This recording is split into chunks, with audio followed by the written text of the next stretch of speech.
Hello, everybody, and thank you for turning out and listening and watching the Real Short Box Live. My name is Santa, and to my right would be Darren. Just below me is Father Kevin, and in the corner is Jarrett, as always. We're going to be ranking Christmas films. It's going to be such a great time, audience participation, it's going to be wonderful. But enough of that. While I set up, you guys go ahead and talk about what you think is your favorite film that maybe didn't make it on this list. One of your all-time Christmas classics that you feel should have been on this list, but just didn't quite get to where we needed it to be on this list. Can I stop smiling? Oh yeah, go ahead. You can stop smiling anytime. All right. We're good. Well, let me first say, ladies and gentlemen out there, we made this list. We had to choose 16. There's going to be some hurt feelings, but we had to do it like the bracket we did. I'm proud of the 16 films we went with because I think they're very diverse as far as the Christmas season and Christmas movies. Some will be, yeah, I get it. Some will be like, ooh. But the ones that didn't make it, some people are going to be sad. One movie that I wanted to put on the list, more because it was a newer film, but it's Netflix's Klaus, which is a new take on kind of the Santa mythos and how that was all created. And the animation's really good. It's got some really good voice casting. I think Jason Schwartzman's in it, some other people. It's a good modern Christmas film, but it's not on the list. So as far as the list is concerned, I mean, we definitely have some major heavyweights here. We have actually on this list, probably my all-time favorite Christmas movie. But one that I feel that was left off the list that I think should have been considered just because I think it's often forgotten, unfortunately, but is definitely very, very strong, is The Ref with Denis Leary. That's a good one. I think it's very funny. It's actually got, I mean, the last half hour of the movie is wall-to-wall laughter, if you ask me. And it comes off a little dark in the beginning, a little dramatic, but it actually is kind of absurdist, kind of theater. And right. Yeah, I would have definitely wanted The Ref to be considered because I think it's one of those bordering on kind of a Christmas classic, but often is forgotten. That's a really great choice, Darren. I'm really glad you mentioned that because I watch The Ref pretty much every year. I love it. It is a holiday classic for me. I really enjoy it. I really enjoy Denis Leary. And yes, unfortunately, I really enjoyed Kevin Spacey and in his part in the film as well. It's just a fun holiday film, and it's got a unique quality to it you don't see. You mean Kevin Hansey? Yeah. I call him. Now, these are allegations. All right, then, defense attorney Dr. Kevin, is there a film on here that you would have preferred to have seen? It's a little depressing, but it has that melancholic music to it, and that's the Peanuts Christmas special. Well, I will say, and for the audience listening, we are going to do our rankings of Christmas specials, and I do not doubt that the Peanuts Christmas will be on that. But this tonight is just full feature-length movies. Gents, I have posted it. We are ready whenever you want to advertise. Just send it out. Okay. Start. I did see that one of our, through our social media, one of our followers was a very big fan of Santa Claus the movie with Dudley Moore. Oh, yeah. That's true. That we did not have on here. Hey, look, I'm smiling in this. Hey, there you go. Isn't that cute? I already got people asking where to link at. Evening, arm fall off boy. Good to see you, sir. Ho, ho, ho! And I'm not talking about everybody's mother. I'm talking about being jolly here for Christmas time. And my beard is a pain in the ass, but we're going to make it work, damn it. Is it itchy? Not so much itchy as it's pulley. It's one of the elves, I think. It's pulley. There's pulley, itchy, damage. Scratchy. Well, yeah. I just got to figure out how to drink this porter. By the way, we are sponsored today. No, we're not really. but I'm just going to say I'm drinking a polygamy porter from Utah. So, I'm drinking a festive cranberry vodka drink, but it's festive. Christmas cheer. Oh, this beard will not stay up. Wait, is that a vodka drink with a something drink? Pissing the night away. He drinks a whiskey drink. He drinks a vodka drink. He sings songs that remind him of the good times. He sings songs that remind him of the best times. I thought it was kissing the night away, like mwah, like it was a romantic song, and then someone's like, "No, it's pissing, Jared. It's pissing." It very well could have been kissing on a radio edit. Oh, maybe, yeah. I enjoy a good piss and kiss. All right, I am shared. We are shared. Go figure. Go figure. This time of year is a festive time of year. Very festive. Do you have any big plans, Mr. Jared? Well, like many people in America, we decorated very early. We were decorated, I think, like before Thanksgiving. That makes sense. And it's nice. It was nice. Put up the tree. We got all our little trinkets out, our stockings and everything. Put some Christmas music on. I've already drinking way too much eggnog, like for how early it is in December. But no, we're rocking and rolling. We're good. We are ready to shoot our eyes out. Hey, I just want to quickly mention that a film that didn't make the list, Christmas Chronicles. That's another Netflix original. I really enjoyed Kurt Russell's Santa Claus. So that was a good time for me. They just came out with the sequel, right? Yeah, they did. I have yet to see it, but it just came out. We've got a couple people in the comments here. TJ says, howdy, boys. Maria says, ho, ho, howdy. My mom says, ho, ho, ho, son. I'm here. Everybody say hi to my mom. Hello. Hi, Donald's mom. Hi, Mom. Mish says, where is the amazing eggnog? In my tummy. Yeah, it's in his tummy. And then Jeffrey Kranz says, do you suppose deck the halls is just short for decorate the halls? Yes or no? That's one of those questions that I don't think enough people ask. And I suppose, like, being someone who was in the, working in a movie theater, or at least frequently visiting one at a time, how you managed to release Deck the Halls and Christmas with the Cranks almost back to back that's something. That's an achievement. That is an achievement in mediocrity.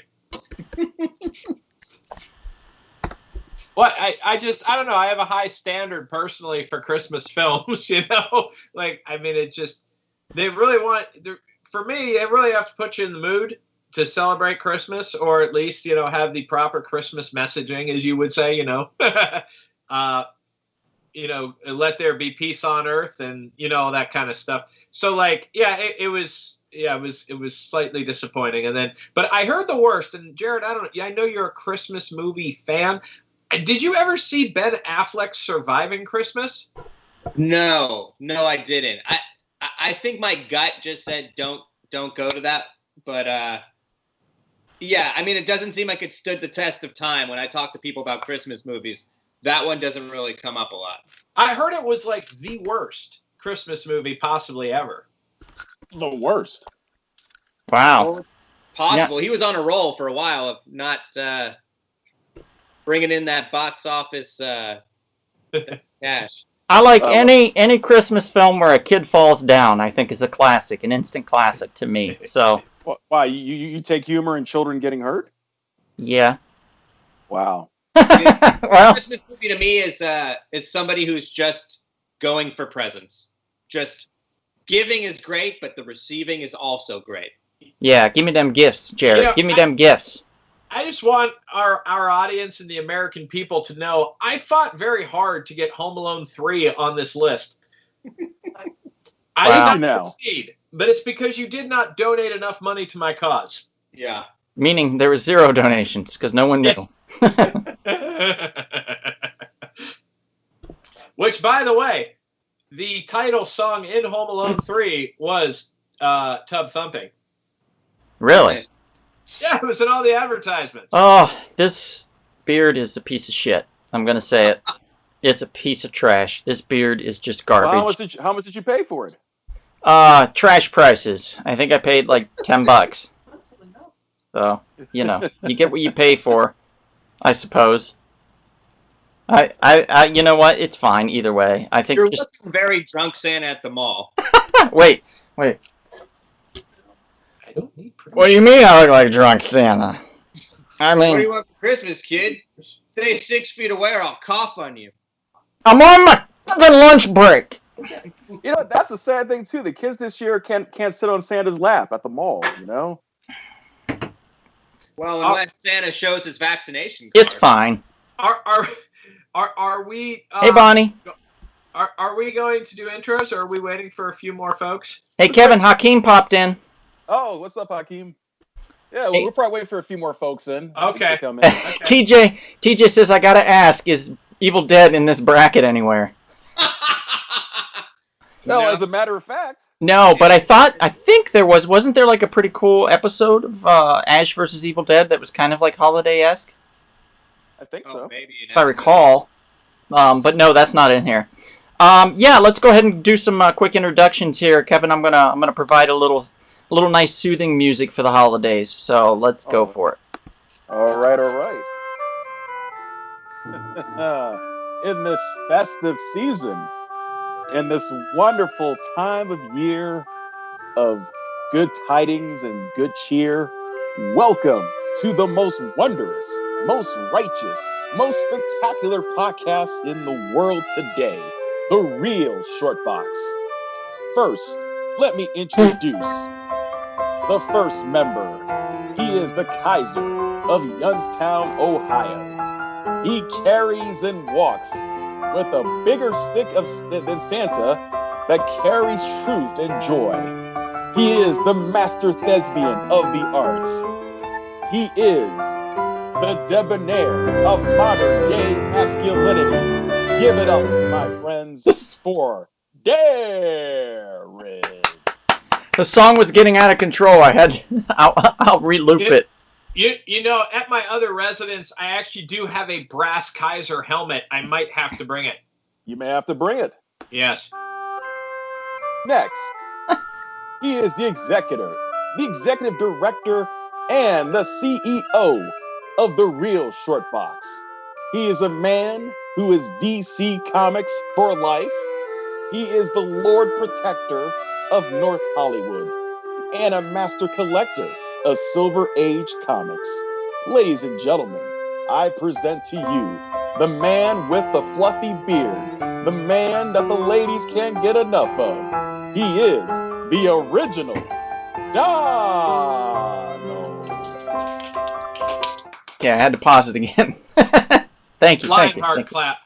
Yeah, hard clap. And last, but certainly not least, he is the defender of The Real Short Box. He is an international man of mystery. He is just newly crowned the 2020 Central California Daddy of the Year. Wow. And of course, he is the president and CEO of the Luke Cage Fan Club. Sweet Christmas. Ladies and gentlemen, I present to you the Marquise of Napa Valley, sweet, Nestle, Alpine, white, chocolate. Give it up for Jared.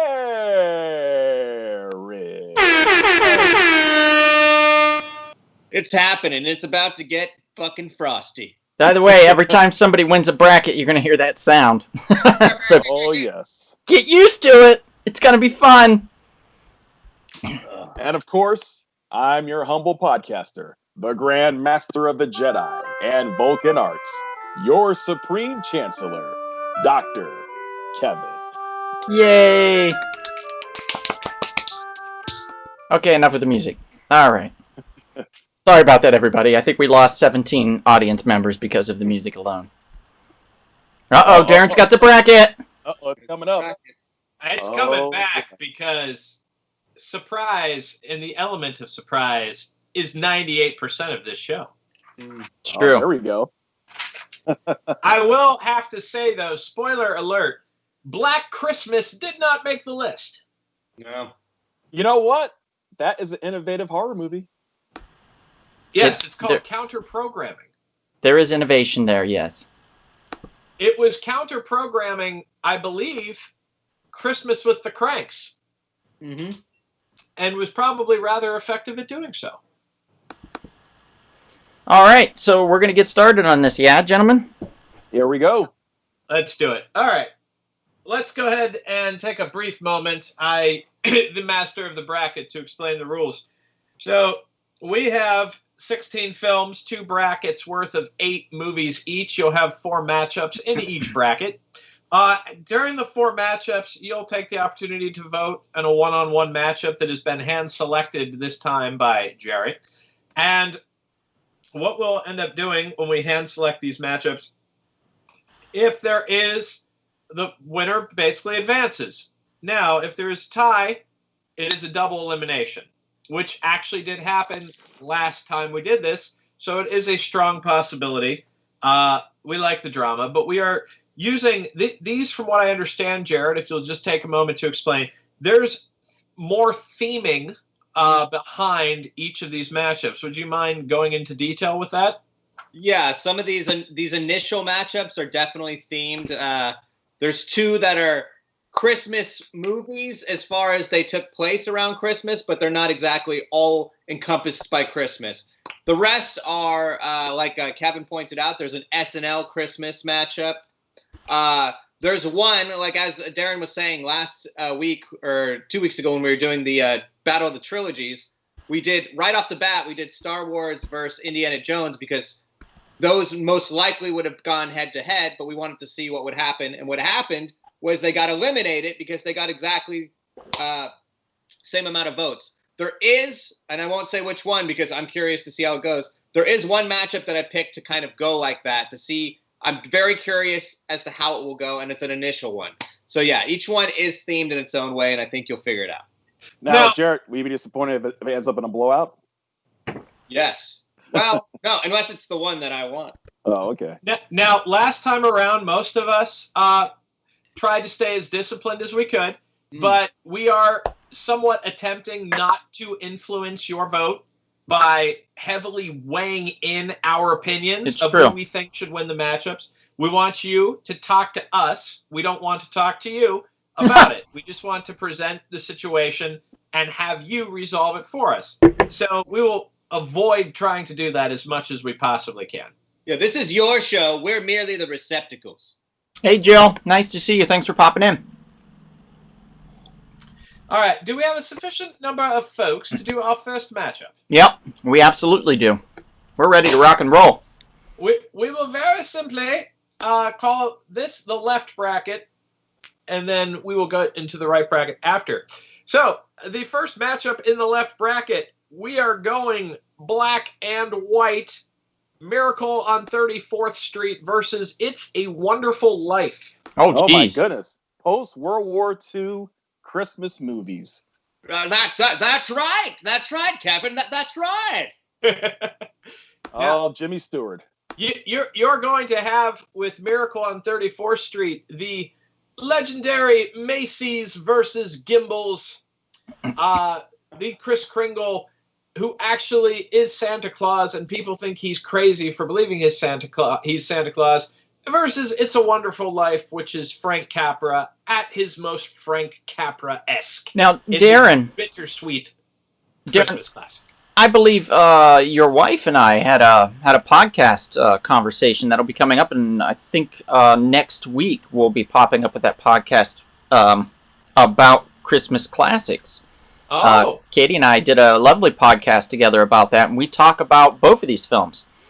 One thing I found interesting that she mentioned in A Miracle on 34th Street, that Macy's Day Parade that they have at the beginning, that's the actual parade. Oh, wow. They got in on the parade and they filmed it, but they didn't know if they could get the rights to it. So they just shot it anyway and was just hoping for, forgiveness rather than, permission, so to speak. We're Hollywood. We'll do what we want. Yeah. Well, I mean, using the intellectual property of Macy's and Gimbals, I mean, those are real stores, which is why it's kind of fascinating that they did. And, I don't know if you guys ever had the opportunity. My older brother was actually in the Macy's Thanksgiving Day Parade in 1998. Wow. It is a spectacle that we had to be out there at 3 a.m. just to be at a suitable place to watch the parade go by. It was crazy. Okay, we're getting in a lot of votes. Keep those votes coming, everybody. I'm gonna. Miracle on 34th Street was Natalie Wood's first movie, wasn't it? Wasn't she a little tyke in that? I don't know if it was her absolute first. I don't know. I have my full-time fact checker looking at that right now. But yeah, I mean, it's a classic movie, and it's really hard not to enjoy that if you're a Christmas movie person. Yep. Hey, Jeffrey, real quick, the original Miracle on 34th Street, although I will say that the gentleman, his name is failing me, that was from Jurassic Park. He played Richard Attenborough. Thank you, Richard Attenborough. His role in the remake of Miracle on 34th Street, he played a wonderful Santa. He did a wonderful job as well. So both of them are very good, the original and the remake. They're very good films. Really quickly, one thing I want to mention about both of these is It's a Wonderful Life is about redemption and about knowing that you matter no matter what, that your life matters.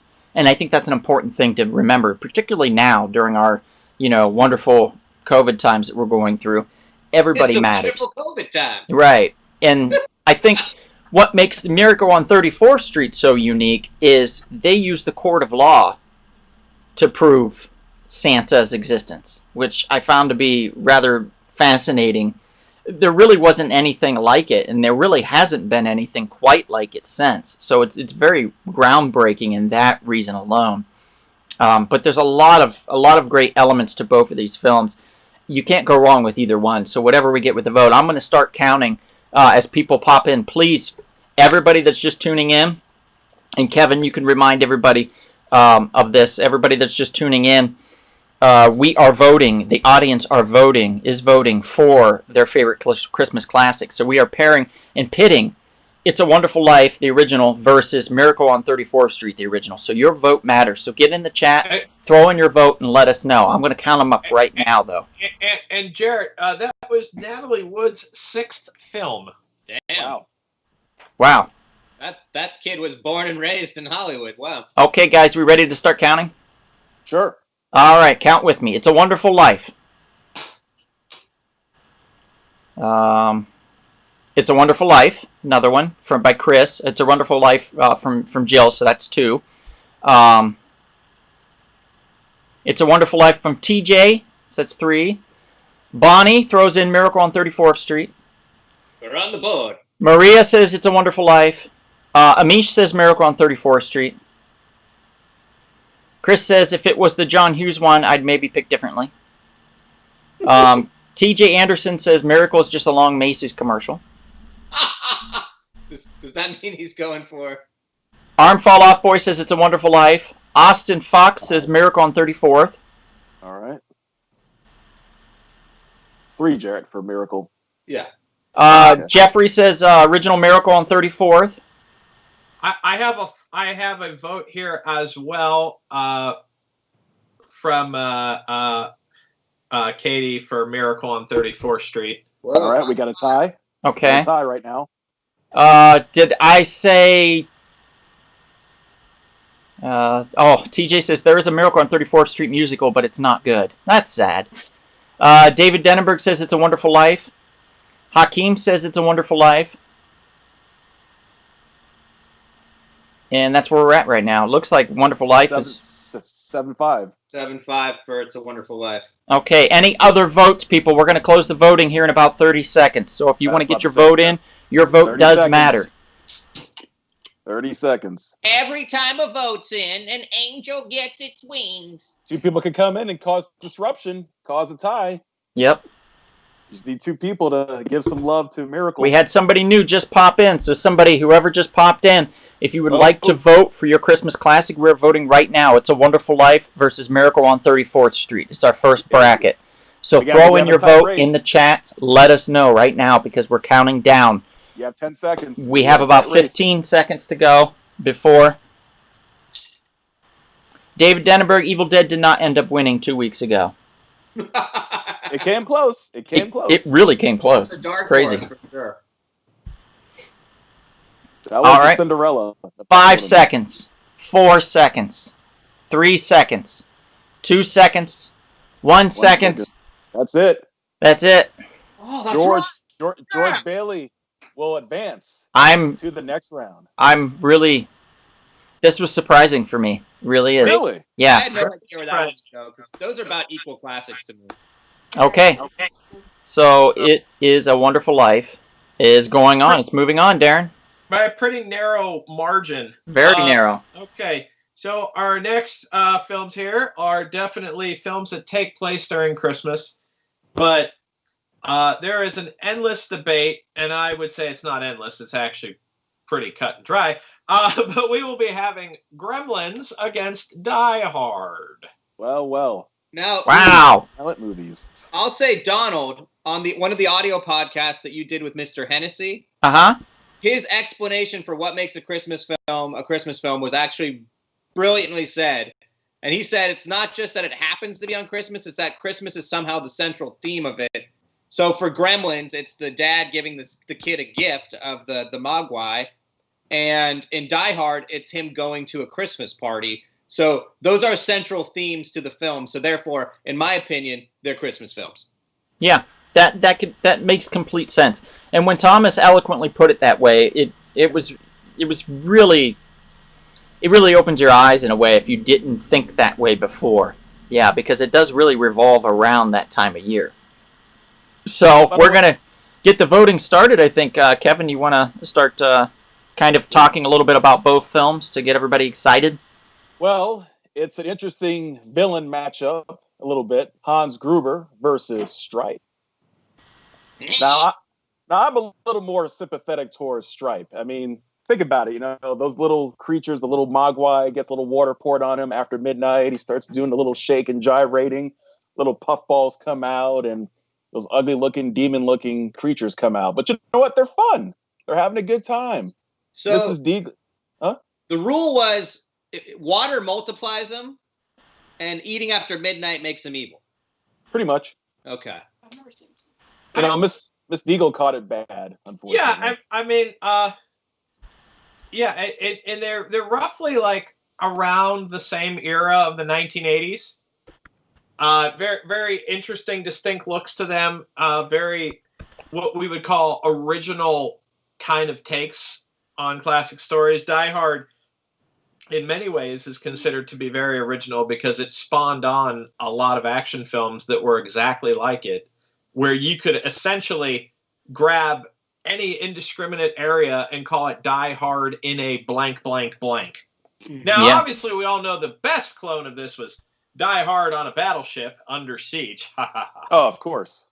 But you know, quite possibly too, you don't want to ignore Die Hard in a hockey arena, which is sudden death. So Die Hard on Alcatraz. Die Hard on a passenger plane, Passenger 57. Yep.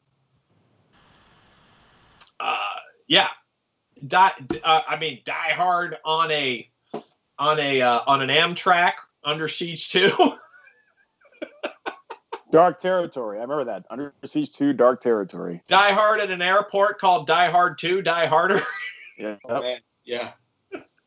Wasn't that also on Christmas too? It was on Christmas. Did that take place in Denver? It's not. Oh, Sammy, here. Let me get this back on for you for a second. You can see the splendor that is St. Nick. Now, Annie. once again, I mean, look, before the question is asked, because eventually I thought it might be, no, Black Christmas is not on here, but if it were, it would probably be going up against Silent Night, Deadly Night. Oh yeah. That'd be definitely the matchup. Yes. Yeah. Now, Black Christmas is certainly a superior film, that's for sure. Yeah, but Silent Night, Deadly Night had a great cover. Mhm. Oh yeah, that was very controversial. The little kids were scared to death. Yeah. It was an axe wielding Santa, right? Yeah, Yeah. you see him climbing off the chimney with like a bloody axe. Are you voting, people? Vote. Santa says vote. We need your vote. Vote now in the chat. Hey, so just for kicks, just to show off how knowledgeable we are of everything, what is the name of the lead actor in Gremlins? Oh, I know Phoebe Cates Zach, was the girl. Zach Galligan? Zach Galligan. Okay. I think so. That's good trivia stuff there. It sounds right. But I'm Drunk Santa. What do I know? Boozy, boozy, boozy, boozy, boozy. Okay, we're getting votes. Are people voting? No, it's just Sammy. You changed your mind? You don't want Drunk Santa? Fine, Sammy. I am the real Santa. Dude, how So- good was Drunk Santa in The Ref? Yeah, that was pretty great. He got handsy. I sit on a throne of lies, Maria. How dare you? Bonnie says she thinks I'm right. It's Zach Galligan or whatever. Zach something. Zach Galligan, Zach Gooligan, Zach something. Zach didn't have many roles after that again. He had Waxworks, but at that point he had gained so much weight that they had to put him in a girdle. Aw. True story. How dare you say that about him? True story. That is weird going from a Spielberg film to, kind of obscurity. Like, you didn't really... Okay, so I'm going to start pulling in the votes here All right. because they're starting to pile up. Let's do the count. People start putting in your votes while we're doing the count, and then we'll give you a little bit of time. But David says great matchup. Thanks, David. That was all Jarrett and Darren, really. Do the gap to you, too. Okay, let's see. So we have Gremlins. We have one for Gremlins and one for Die Hard. We have two for Gremlins. Amish says Gremlins. Maria says Gremlins. Hakeem says I'm a Die Hard fan, so I think he's going Die Hard. All right. Austin Fox says Gremlins. All right. David Denberg says Gremlins, even though I always argue that Die Hard is a Christmas movie. Gremlins channels the spirit more. TJ says, at what point does time change from after midnight to before midnight? I know. Are they going Pacific or Eastern? They never No, really... that's a good point. That's a very. I good think point. it's wherever you're at in the time zone. That's not fair. It's like your watch, it just sets. Let's see. Chris Turner says Skyscraper is literally Die Hard. Yeah, you're pretty right. I mean, yeah. Skyscraper is a cool-looking movie. I'll give it that. Now, But did we that's already a count vote Arm time. Fall Off Boy's vote, guys? Did we already count him? What do you vote for? I don't think we have. I have 5-2 Gremlins. Actually, I had 5-3 Gremlins. I've got one vote from Katie for Die Hard. Okay. All right. Arm Fall Off Boy says Gizmo, obviously, so I guess he's going Gremlins.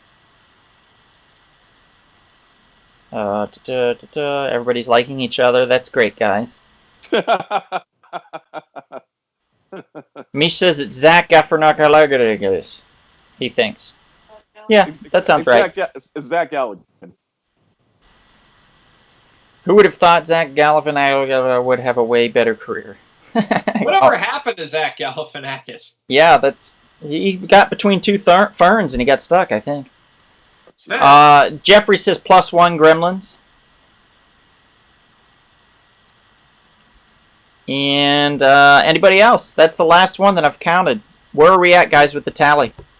Like 7-3. 7-3, I think.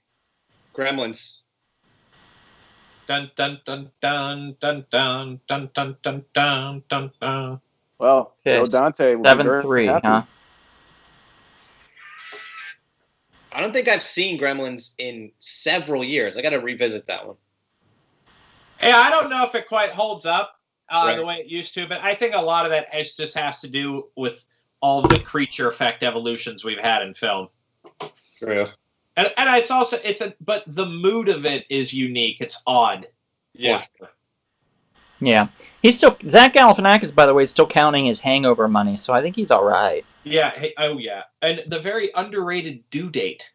You know what, Darren? I just picked that up in San Diego at a used video shop for $2.99. Oh, it's a fine purchase. Yeah, Fine purchase. I like it. I think it's fun.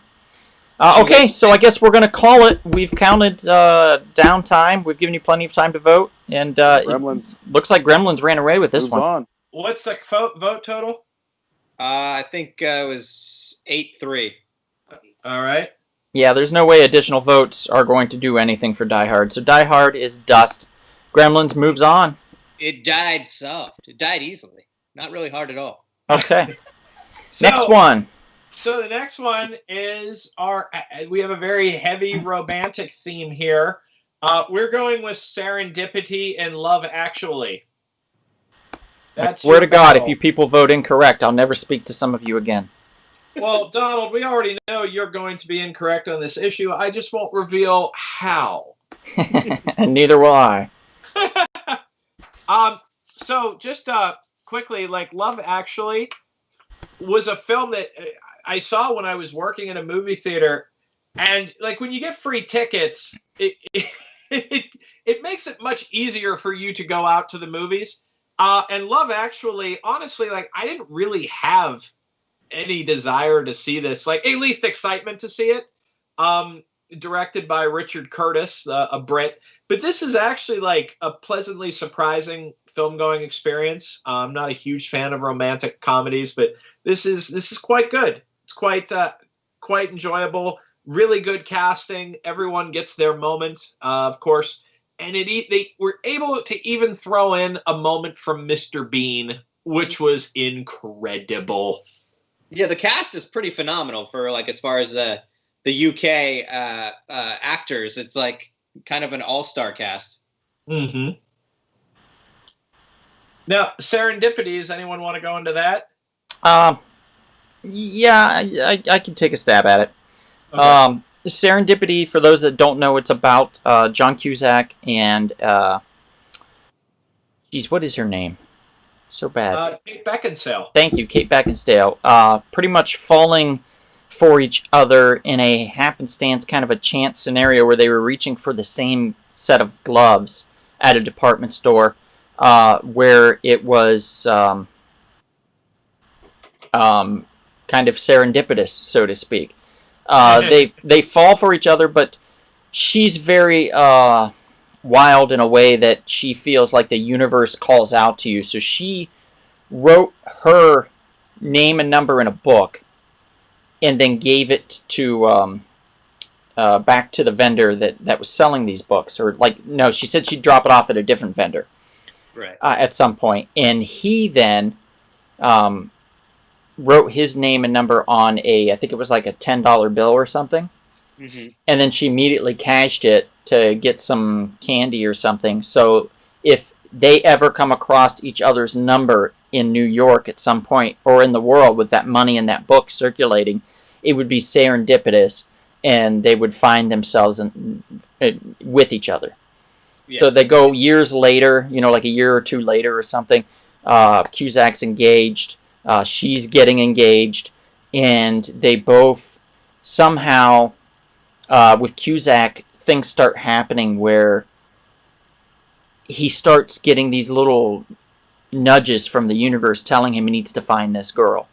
And it's all about him and his pal, played by Jeremy Piven, going around and trying to figure out how to get in touch with this girl. And along the way, Eugene Levy joins in, begrudgingly, of course.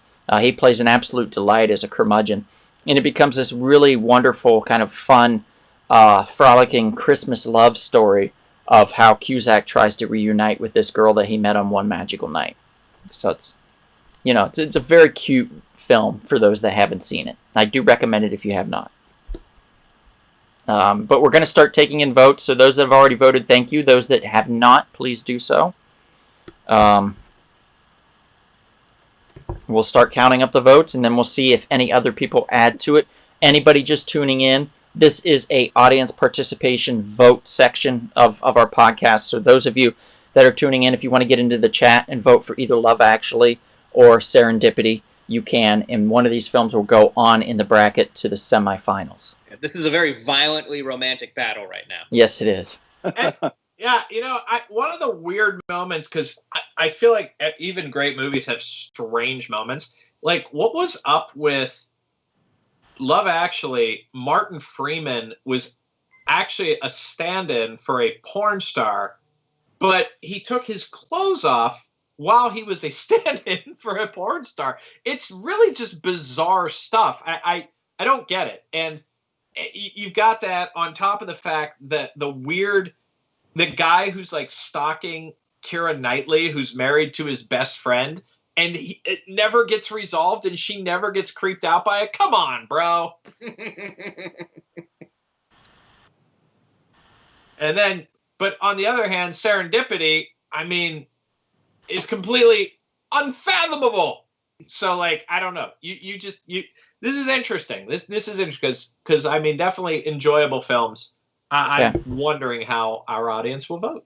I got one vote for Serendipity here on via text. And then we have Sammy says Love Actually. TJ says Love Actually. Bonnie says Love Actually. Chris says Love Actually, although he loves Serendipity. Katie will say Serendipity. Okay. Jill says Love Actually. Amish says Serendipity. Maria says tough matchup, so she's thinking. My mom says Serendipity. Arm Fall Off Boy says Love Actually.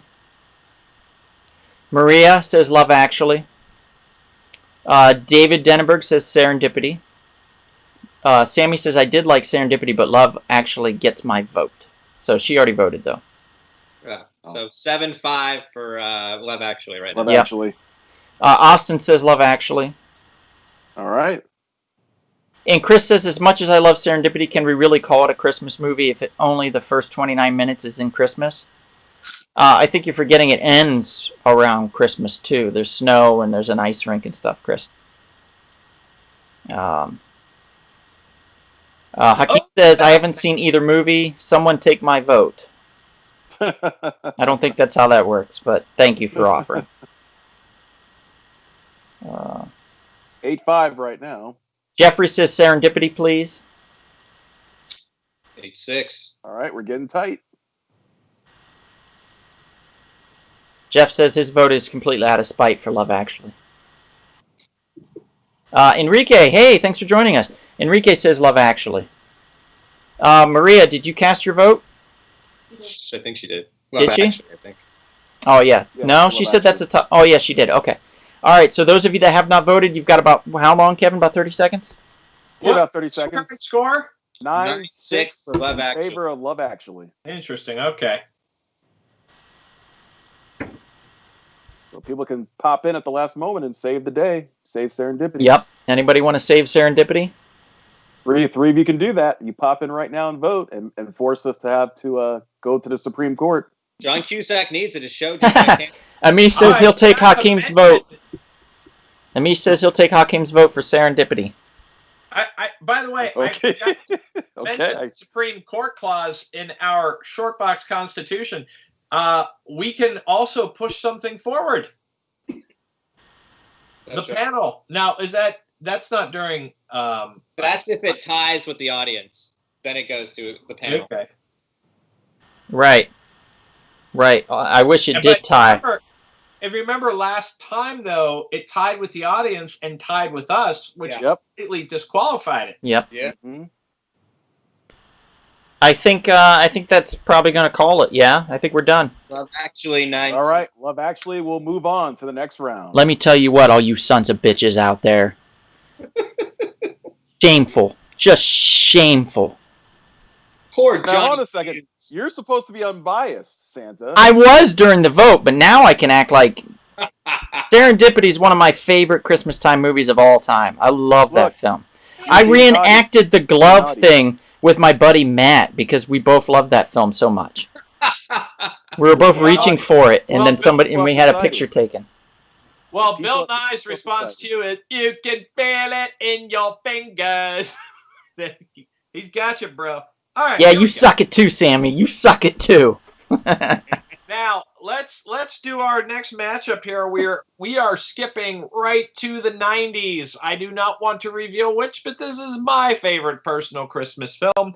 We are going to have the Santa Claus versus Jingle All the Way. Hey! Oh, snap. 90s leading Tim men. Right Allen. there. This is a Arnold tough one, guys. Tim Allen versus Arnold Schwarzenegger. Now, Wow. the Santa Claus starts out with a murder.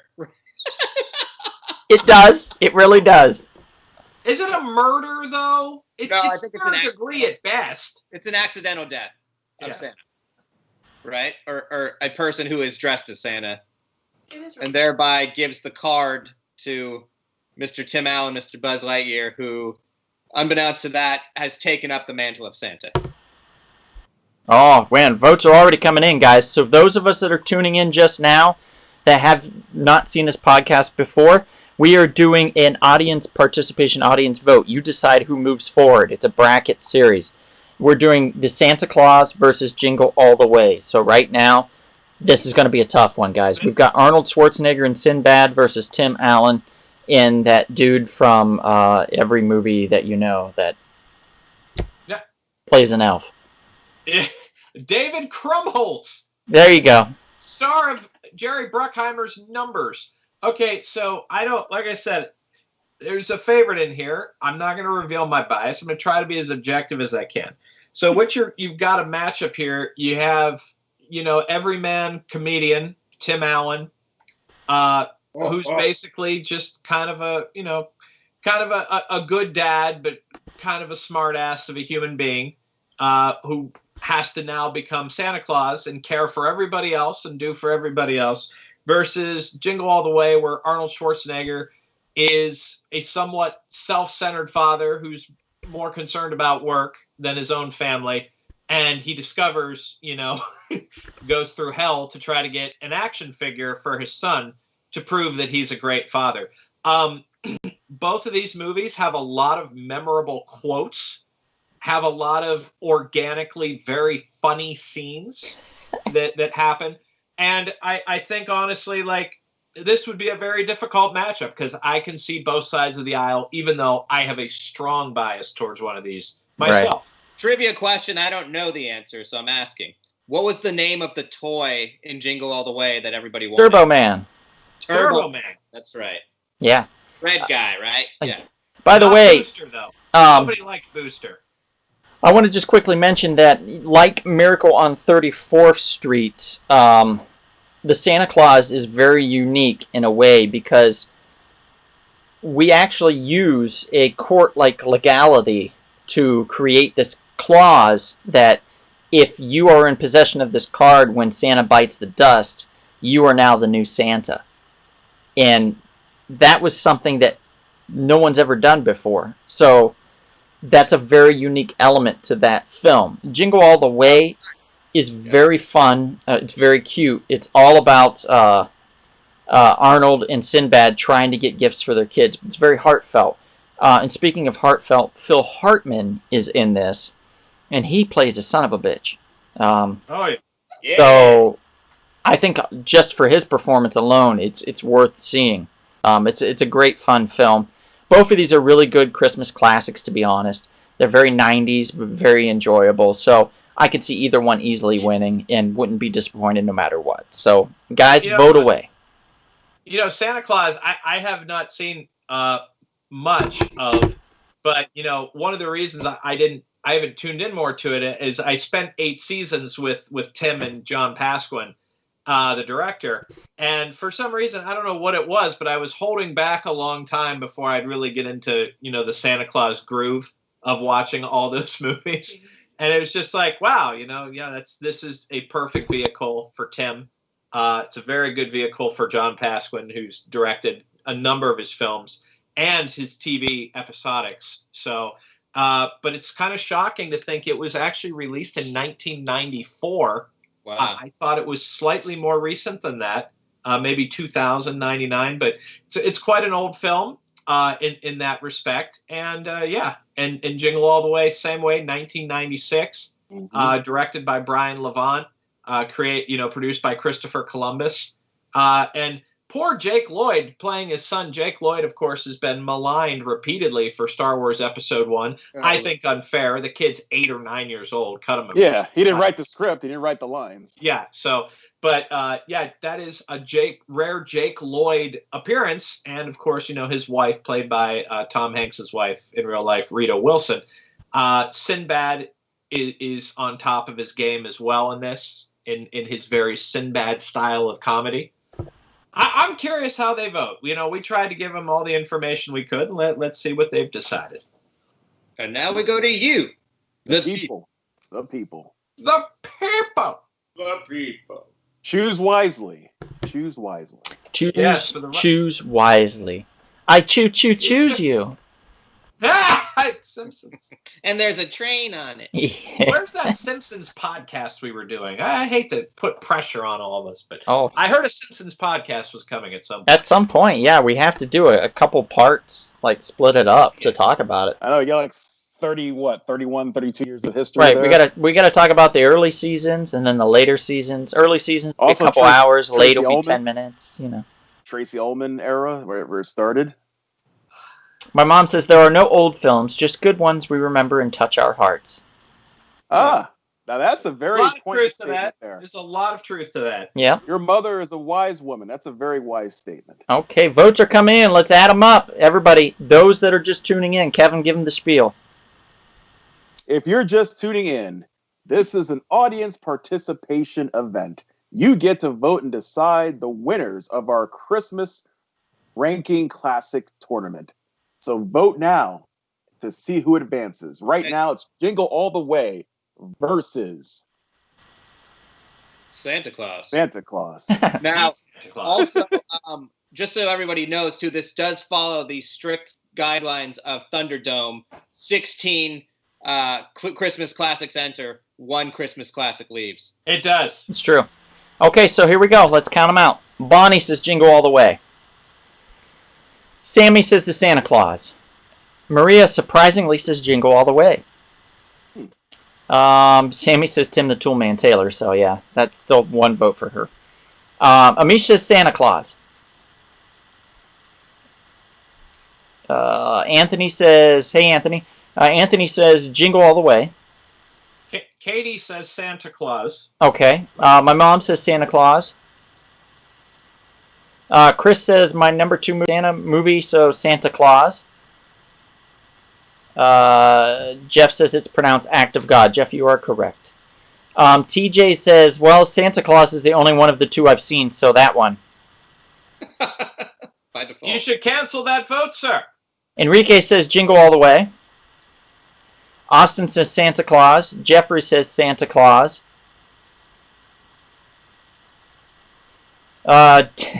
David says you're my number 1 customer. So Jingle All the That's Way. right, Jingle all the way, baby. Hakeem says Jingle All the Way. Arm Fall Off Boy says Santa Claus. Jill says Jingle All the Way.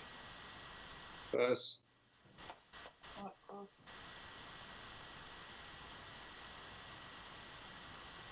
Arm Fall Off Boy says things I never thought I'd hear today. Sinbad is on top of his game.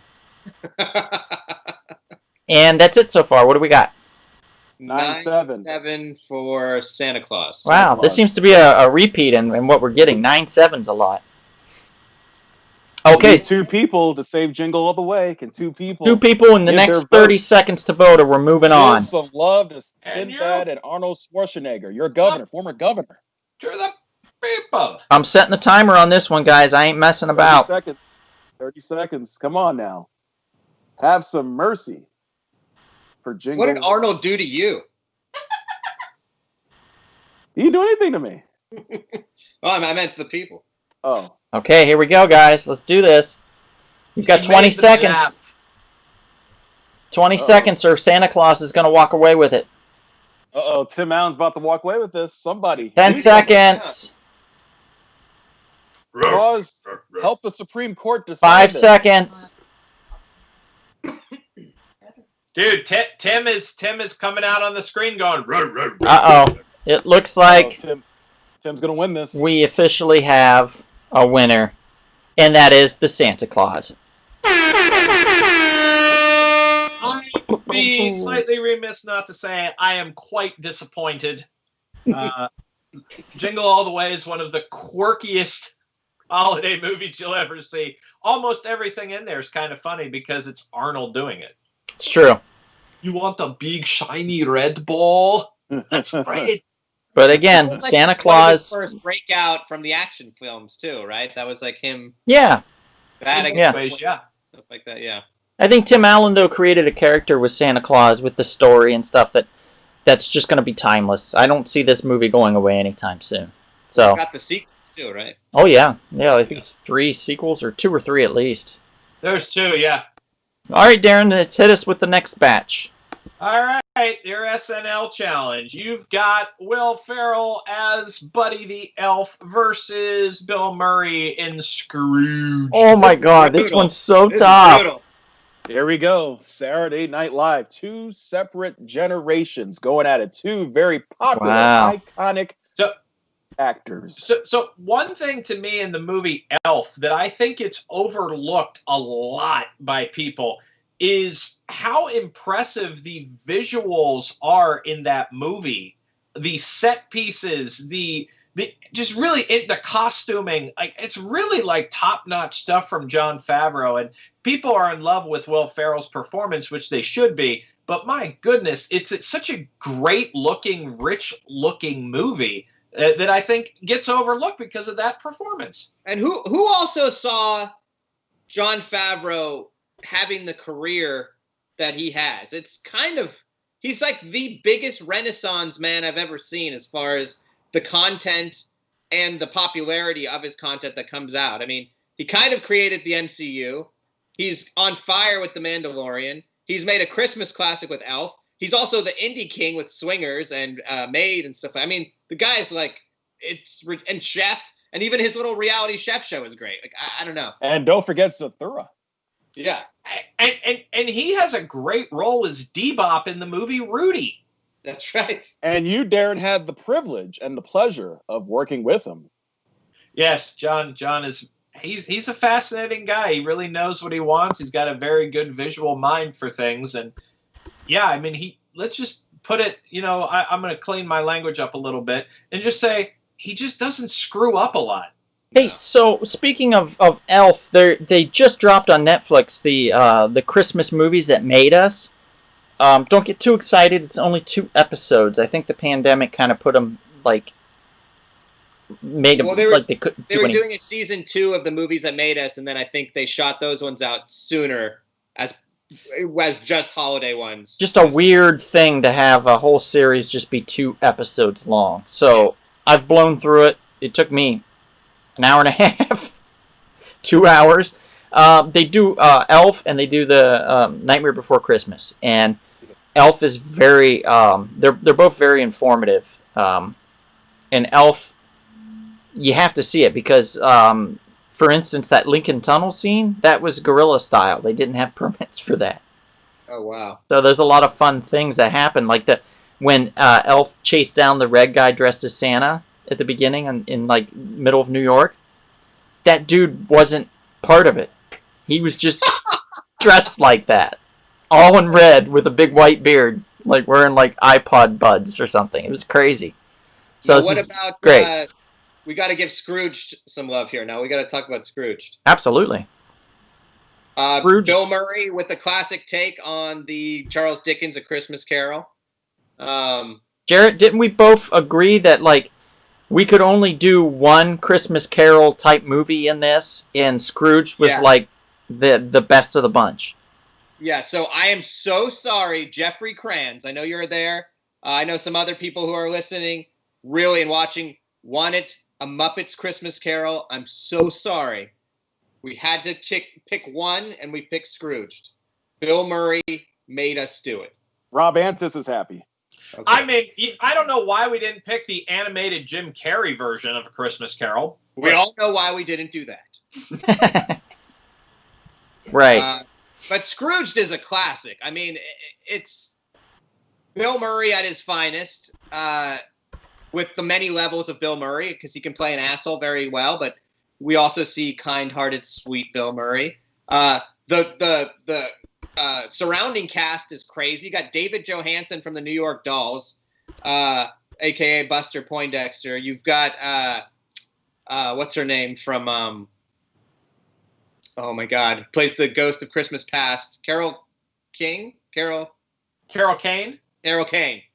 and Bobcat Goldthwait. I mean, it's such a crazy cast and such a fun movie.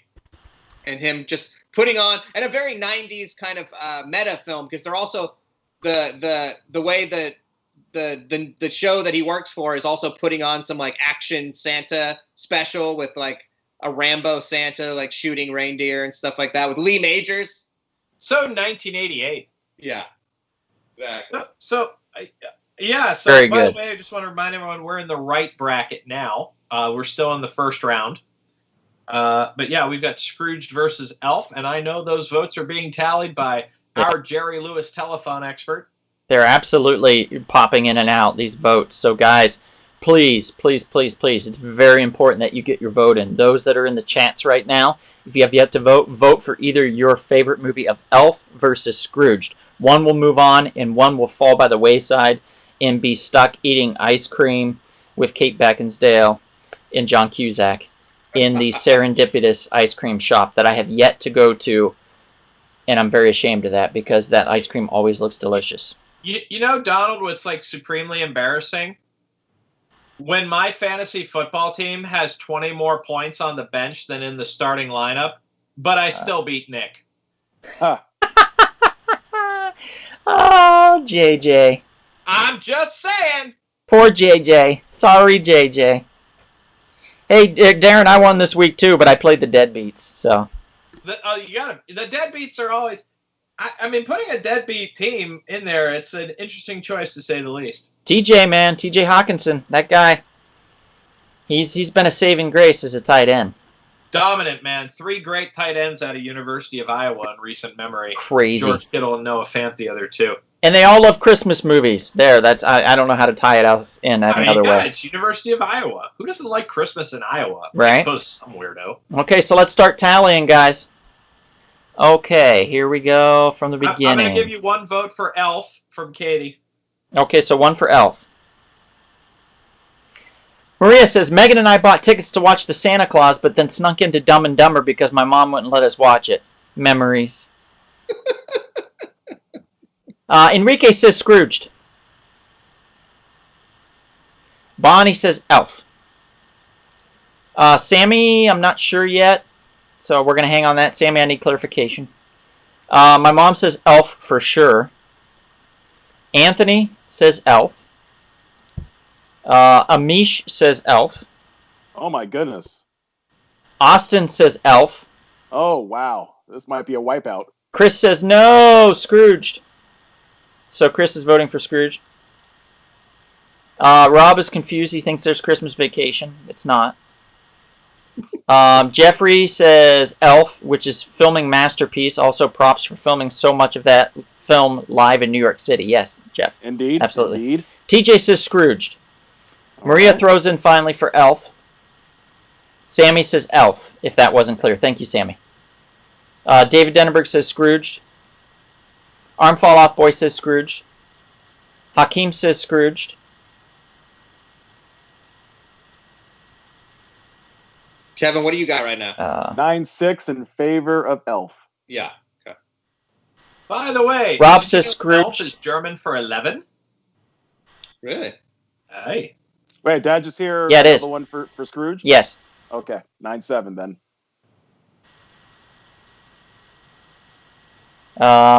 TJ says maybe they left Muppets out because they knew it would be a sweep. Yes, that's exactly why. Exactly right. I mean, that's saying a lot for a Muppet film, I will say that. Jeffrey says a vote for Elf is a vote for Muppets Christmas Carol. I guess, yeah, Jeff, you're right. You're right. Yeah. Amish says Serendipity ice cream. I knew you'd catch that, Amish. It's delicious, or it looks delicious. I want some ice cream now. I want ice cream tonight. Do they deliver ice cream? Yeah, they do. Oh, They do they? deliver a lot of things, Donald. Yeah. You want a sword? They can deliver you a sword. I'll get you a sword. You want? Can I eat ice cream with a sword? Absolutely, you can. You absolutely can. Oh my Dude, God. Belushi, the samurai. Hi-ya! Arm Fall Off Boy says, is this sports? Dear Lord. Hey, I brought it back around. Fair. Let's see. And that's it. That's all we have. That's all the votes. So what are we looking at? 9-7. Not 9-7 in favor of Elf. Now we'll give it 30 seconds. Two people could come in and save Bill Murray on this. Yep. All right. I'm gonna do the timer, Kevin. Poor little Billy Murr. 30 seconds Yes. to vote. You start playing like the USC chant, since that's Man, Will Ferrell's. every one of these is quite close, folks. 20 seconds. So you're not gonna. You will more than likely get a number of unpredictable outcomes in this first round. There's been no real blowouts. No, they're actually quite 10. the opposite. But once again, I suspect this will probably continue in the first 5. round. I feel in the later rounds it could get tighter or it could get wider. Seriously, That's it. I know people will have their own favorites. Elf wins. So Elf wins 9-7. Goodbye, Scrooged. Sorry, we tried. We love you, but Elf is the champion of this round. Moving on. Was that the... We have one more bracket, right? No. Now hold up. So we're in the right bracket right now. We have 3 more first round matchups. Oh, okay. Now, granted, these first rounds last longer because we have more explaining of the movies to do. They will go much faster after this. Yeah, they go real quick. Okay, so our next one is a battle of 80s-esque classics, kind of like unlikely massive hits that went out in the theater. We have A Christmas Story versus National Lampoon's Christmas Vacation. Uh-oh, Rob. So who's the Christmas Story fan here who would love to explain it? Oh, right here. Boom. Now, this could go different. I don't know, but we'll see. A Christmas Story to me is a classic Christmas story of little Ralphie who wants a Red Ryder carbine action 200-shot range model air rifle. And he wants to get that BB gun. And pretty much everybody, the fates, are saying you will not get this BB gun because you will shoot your eye out. This is, I don't know, most people grew up with this film or will grow up with it. It's just one of those, I think there's, what is it, TNT used to play it 24 hours for all of Christmas Day. It just ran on a loop. Yeah. It's about as Americana as you get, this film. It's based off of a story by, what's his name? Gene Shepard. And if you read the book, it's funny because it's just a bunch of short stories, and A Christmas Story is actually like 1 in like 30. It's like a tiny little blurb. But they made it into this classic, and it's still with us to this day. Directed by Bob Clark, fame from the movie Porky's. So National Lampoon's Christmas Vacation, directed by John Hughes, or produced by John Hughes. Produced by Hughes. The director was, I forget his name, but it's not like a really well-known one. Okay. I mean, National Lampoon's Christmas Vacation. Full disclosure, National Lampoon's Vacation might still be the funniest movie I've ever seen. European Vacation was fine, but you didn't expect third time around that they would have something. But not only is this like a Christmas classic, this is a comedy classic in many ways. The casting is outstanding. I was just informed the other night while we were watching it that the aunt, the old aunt, was actually the voice of Betty Boop. Yeah, and Olive Oil. And Olive Oil. Yeah. You have great casting. Doris Roberts from Everyone Loves Raymond is fantastic in this. E.C. Cummings, I want to say is his name. E.G. Marshall, excuse me, known as the obsessive cockroach guy in what's that film? Creepshow. And this is probably quintessential Chevy Chase in his dry, witty humor. Very good stuff. I love the scene when he's in the store shopping for underwear, and the woman says, "See, and no line," and he's like, "You see that, Russ? No line." I mean, it's just, these are great jokes. Classic film. Jitters full. Randy Quaid is unbelievably funny in this as a complete white trash, kind of guy, and I love it. I mean, it's a classic as well. So this will be an interesting matchup, I think. Yeah. Yeah, two definite classics here. I'm more than curious to see how this will go. I personally love them both. I watch them all both every year. You're right. Yeah. You're right. The director is unknown. I never heard him before either. Jeremiah Chechik.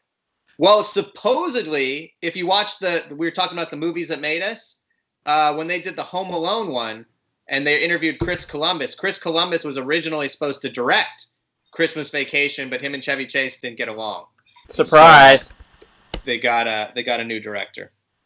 That was But back yeah, when Chevy definitely- Chase had enough clout that even him being a complete terror on set was okay. You know, it just as you age, I think, and your star begins to fade, people start to judge you more harshly in the film world because you don't have as much influence. That's just the way it feels like, anyway.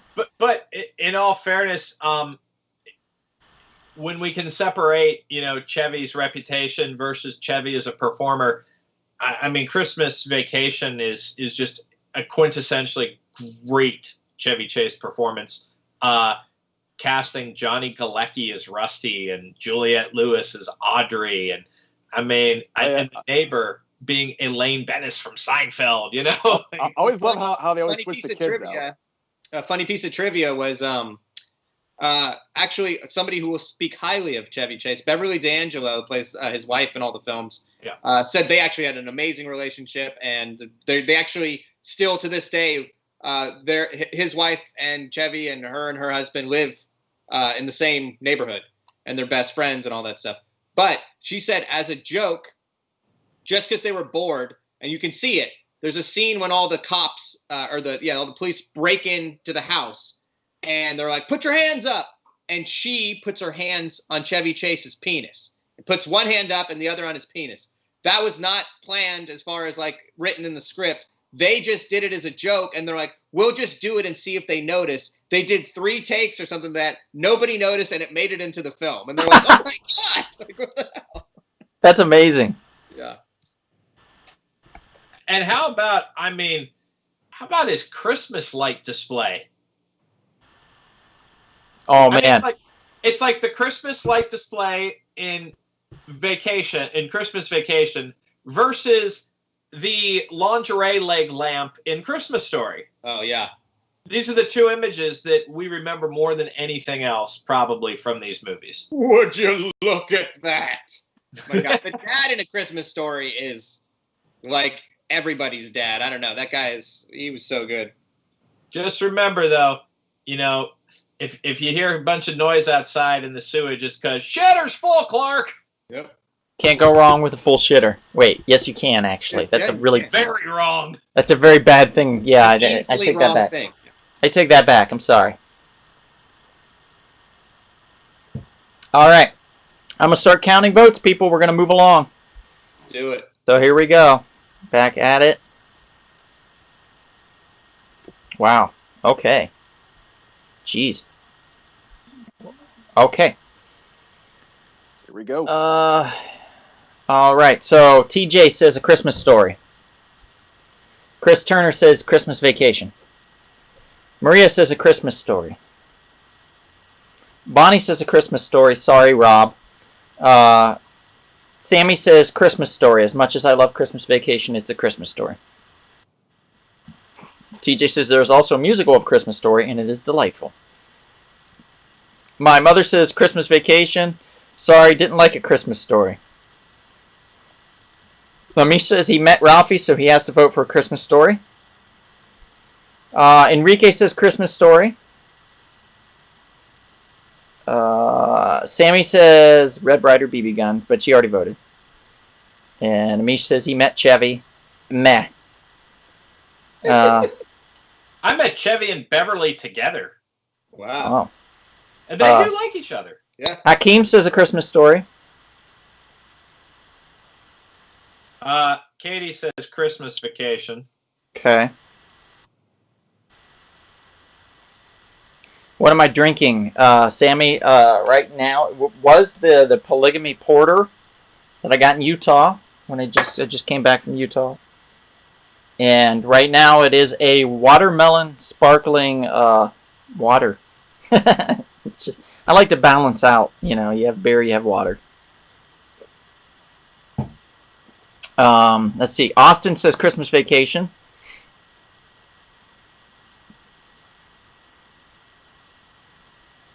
Rob says Christmas Vacation. Arm Fall Off Boy says Christmas Story. Sammy says Wrapping Up the Cat as a Present. LOL. Ha! David says Christmas Vacation. Shout out Melikamiki Laka by the pool. Is the way to say Merry Christmas to you. Let's see.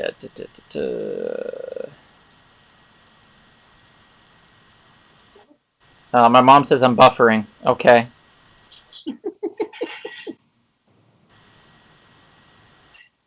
Sammy says she bought her dad the mini kit version of that lamp. Anthony says Christmas Story. And that's where we're at right now. What are we looking? 9-6 in favor of Christmas Story. Really? Yeah. Wow. I did not expect this at all. It's a classic. Rob's going to lose his mind. Like, literally, Rob's going to... He's going to come over and kick the door in and throttle me. Rob will be surprised and then move on. Rob's going to throttle me. I'm going to get beat up, guys. In the next podcast, I'm going to have a black eye. Okay, so 30 seconds for the vote, guys. 30 seconds left.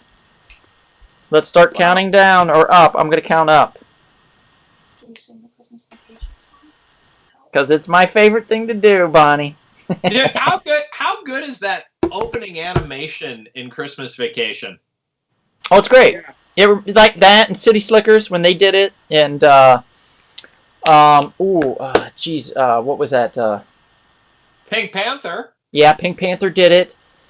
And Brain Donors did it as well. That's a very... Brain Donors. Man, I haven't thought about that in ages. It's not a very well-known film, but I think it's great. It is just great. Perfect. You want a really dumb, fun movie? Brain Donors. Uh-oh, Rob's not pleased. He says, what the fuck?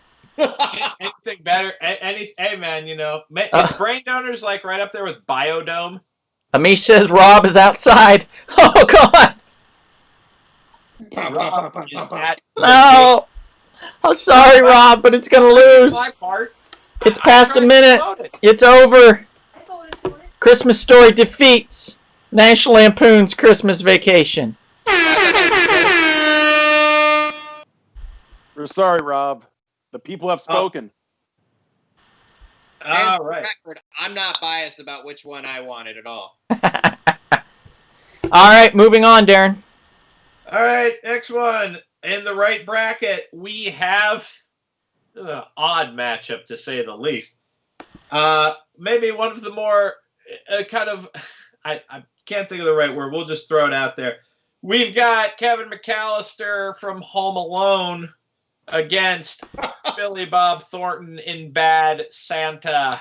So let me just explain the matchup on that one. I mean, yes, I had to balance it out, but I figured it was the Bad Santa versus the Bad Kid, because the kid, you know, brutalizes and, you know, almost kills these two innocent burglars. Literally. What? Innocent burglars. And Bad Santa is, he's a bad Santa. They're both crime movies, right? Yeah, they both steal stuff. That's right. Theft. Wow. Theft on Christmas. So this is a conundrum that maybe I should seek help with. See, so I think Bad Santa is a funny movie. It's extremely dysfunctional, and it never, ever, ever puts me in the holiday spirit, in the very least.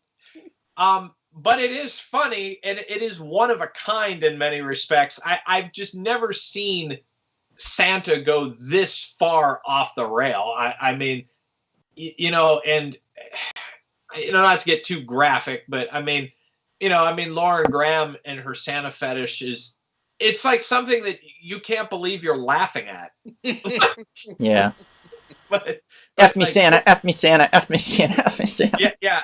That kind of stuff. I mean, Billy Bob, his really dry, delivery is great. And what's interesting is I found out when I was working at the movie theater, and this movie became like a sneaky kind of big hit in our area. The original Bad Santa was supposed to be Bill Murray. Oh, really? Which Wow. I think, honestly, would have still been really good. Yeah, I agree. I think it'd been really good. It might have even been...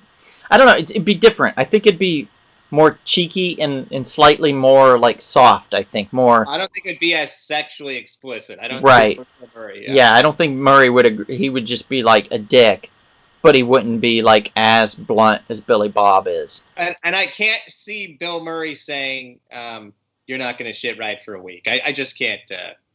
I just can't. You know what? Next time we see him, we'll see if we can get him to say that. Maybe a voicemail message or something. Yeah. You know, what I found out last week. I found out the person who's in that dressing room with him, I actually work with. It was how I got that information was literally stumbling upon it, overhearing someone, and I'm like, wow, really? Amish, you can't vote for Krampus. You have to vote for one of the two films. And of course, Home Alone. I mean, that is a classic film. Kevin McAllister gets left home alone on Christmas as his parents and his massive family all go to France and they forget him. And for some reason, this was before cell phones. It was just impossible to just go to the house and get him out of there. Yeah. Every time something went wrong. Yep. It's a classic film for a lot of reasons. The sequel's very good. I can't say the sequel's very good for Bad Santa. It's trash. I don't recommend it. So I think you should see it. Yeah. Yeah, Home Alone. So you're right. I mean, I think we need to really give it its fair day in court here. Like Home Alone, what really impresses me about Home Alone, it can legitimately be enjoyed by all ages with all people who have all different types of movie tastes. Yeah. And it does really put you in the holiday spirit, and it stresses strongly how people will work so hard to be with their families and why it's beneficial to be with your family at Christmas, even if you don't get along with all of them per se. And it's like laugh out loud funny. I mean, that the sequences where they created those movies with the guy who's like, I'm going to pump your guts full of lead. That is legitimately like funny stuff that you're shocked you're laughing at so loudly. I quote that movie so randomly and so frequently, but like I quote, do you hear that? I'm not afraid anymore. Yeah. Yeah. Or a whole cheese pizza all to myself. Yeah. And as far as like Santa villains go, I don't know two better ones than Harry and Marv. No. I mean, I'm going to say this, Home Alone's near and dear to my heart for several reasons, but one of them is when I was younger, my dad really wanted me to go see it. And I wanted to see Oscar with Sylvester Stallone. I thought that looked more fun. I don't know why, but I did. And to his credit, my dad and I believe the two of us went to see Oscar. And so then we thought our time was up for Home Alone, but Home Alone was so popular, it stayed in the theaters. So we went together, and we went to the Quaker Cinema in New Philadelphia, Ohio. And that theater was run down. It was on its last legs. In fact, after that movie finished its run there, that theater went out of business. They closed up. Well, it was made of Quaker oats. I mean, Exactly, yeah. It was bound to. We had too much hot water in there. It was just walls were getting all oozy and shit. But we had a good time and a really fun moment. And my dad, I think, was very happy that he chose something that I enjoyed, and he knew I would enjoy it. But I was like, no, I want Oscar, you know. So after that, I admitted, like, Home Alone was a better film. But, you know, the time I got to spend with him to see that movie and stuff, and the fact that he took me, it was very important to me as a kid. So, Dad, thank you for that. I appreciate that. You know, it's funny. The first time I saw Home Alone was in a rundown cinema in Columbiana, Ohio. I'll be damned. $2 movie night, which was a big deal back in the day. And what's interesting is I remember for some reason I wasn't in a great mood when I went to that movie. Maybe I had school the next day or something. And I just have never seen my emotions go from so somber to so excited after, like, because people recommend movies all the time, but like this was a great recommendation. This is like legitimately funny stuff. Okay, we're going to have to count here. All right, here we go. Home Alone. Home Alone by Sammy. And we already counted this vote. Home Alone by my mom, so that's 2 votes for Home Alone. Enrique says Bad Santa. Katie says Home Alone. Arm Fall Off Boy says Home Alone. Amish says Home Alone. Maria says Home Alone. Bonnie says Home Alone. Chris Turner says Home Alone. Jeffrey says Home Alone. The first Wipeout. Did you see Catherine O'Hara recreate the Kevin moment? No, Sammy, I did not. Did Honey, I Shrunk the Kids have an animated beginning sequence? I don't think so. Good question. I mean, I know it's Joe Johnston's debut film, and that's about it. Hakeem says Bad Santa. Denenberg says Home Alone. Austin says Bad Santa. Amish, I think you already voted, did you not? Yeah, Amish voted already. We got 10-3 Home Alone. Deliveries in 2020. Leave it on the doorstep and get the hell out of here. Yes, Bonnie. That's funny. Purpose and Chai. Hey, how you doing? She says Home Alone. All right. And Anthony says Home Alone. I don't think we have to go any further. Yeah. We don't All have to three- do the all 30 three. seconds. And- It's- and- Bye, Billy Bob. It's, I mean, I'm slightly surprised by that because, like I said, Bad Santa is unique and it's very funny. So I'm a little surprised it got beat so badly. all right, Not Darren, next surprised it round. got defeated. All right. Sorry, I just got to put my scores here. Okay. Now, final one. We are going animated heavily here with Nightmare Before Christmas and The Polar Express. We're going to have to be quick about these definitions or these explanations. We're running out of time. Jarrett, quickly, Polar Express. Based off of the book is a classic. I love it. This movie was the first in a kind of new form of animation. Robert Zemeckis directed it. Tom Hanks is the star. It grew on me. It's not as bad. When it first came out, everybody said this animation is terrifying and it scares me. And that's not what you want to hear with a Christmas movie. But I think over time it's gotten more of an audience. It is definitely, I would definitely say it's either your cup of tea or it's not. But I do think they kind of definitely have a good atmosphere and the score is really good. Right. Nightmare Before Christmas, we all know it's not technically Tim Burton's A Nightmare Before Christmas. He envisioned it, but it was directed by Henry Selick. Yeah. And the music was done by Oingo Boingo himself, Danny Elfman. Complete stop motion animation film came out in the 90s. It's about Halloween Town legend, Jack Skellington, and how he stumbles into the woods and finds a wonderful new place called Christmas Town, and he wants to now bring that joy to Halloween Town of being Santa. So they accidentally kidnap Santa, and problems ensue with him trying to figure out how to get Santa back and how to save Christmas. And it's a lot of fun. It's uniquely dark in a lot of different ways, but it is a fantastic original film by the vision of Tim Burton. And from a marketing standpoint, brilliant. Yeah.